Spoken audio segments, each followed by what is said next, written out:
Hi everyone, Sean here. Thank you for taking in the presentation, Breaking Through Constraints.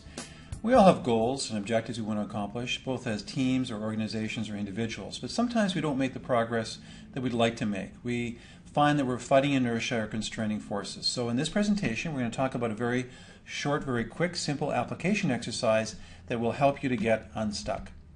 Difficulty is the excuse that history never accepts, and that's a very true quote. So breaking through constraints. You know, there's some projects that we've been involved in where it just went very smooth, and other projects were just, it seems like a fight every step of the way. We're fighting inertia and we're not making the progress that we'd like to make. So let's talk about that whole issue and how we can come to grips with some of the inertia, some of the constraining forces in these projects. So for every goal or project that we have, there will very often be one critical constraint that's really holding us back. There might be a few that we can put on the list, but there's one that as a team we look at it, it becomes obvious that this is the one that if we could deal with it effectively, we'd really exponentially increase our rate of progress. So the theory of constraints, we've got your current situation, we've got your goal, you want to articulate that. We have this path towards our goal. Wouldn't it be nice that it's a nice wide open path? But the reality is these constraining forces begin to come into our lives, into our circumstances, and we have to begin fighting through that, and it might really limit the path, that pathway that we have to accomplish the goals and objectives. So what do we want to do? We want to be clear about the goal, first of all. We want to try to identify the limiting factor, the key factor that limits us, and then we want to put very laser-like focus on alleviating that particular factor. So what are the tasks?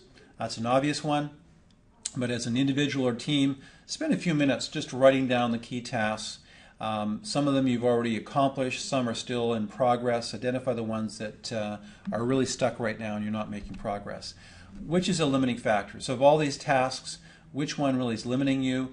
You might come up, like I said, with 2 or 3 that are sort of on the hit list for limiting factors or constraining factors or tasks. But there should be one that probably will be obvious to you or your team that you need to really focus in on. The question is, why have I not achieved the goal already? Have your team write out their own narrative about what that might be. And it'd be interesting for each person on the team to write it out and then come together and share your ideas. And that's one way of trying to get some consensus or agreement on what the key constraining factor might be.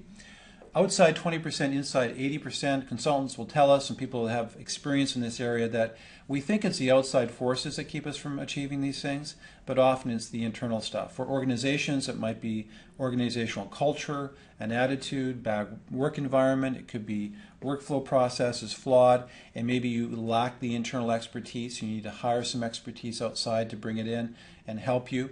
It could be for us individually, we might have maybe some habits that are getting in the way of making progress. So we need to have a very intentional process that over, let's say, the next 90 days, I'm going to get rid of this one habit, or in the next 90 days, I'm going to introduce a new habit into my life. So it's not the outside stuff often, it's the inside stuff. Yes, there's a reality of our changing world and how we have to adapt to change. I'm not dismissing that.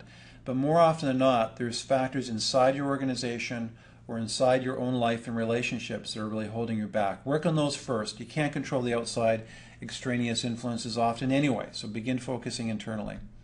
And then what's holding us back? That's just a great open question, and it's really sort of tied to the previous question. If you have your team basically, again, individually, write out a narrative, what's holding us back, then get together as a team, have a discussion on it.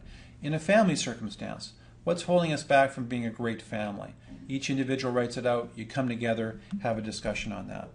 And then the application exercise. So in this post, you'll see a link to a PDF document. I would encourage you to download that. It'll walk you through these questions. Get it on paper. It'll be a very helpful exercise. It may not take you very much time. You can use it individually, you can use it in your family, you could use it with your work team or your organization, and I'd encourage you to go through the exercise as you look at various projects, and particularly those ones where you're getting a little bit frustrated with them.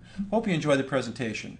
Feel free to visit our website at www.takechargeofchange.com for more information. Like I said, download that PDF document off our post on the website, and feel free to leave comments. We'd like to continue and start the conversation on what things have you found help you to fight inertia, to break through constraining factors, and love to hear your feedback. You have a great day.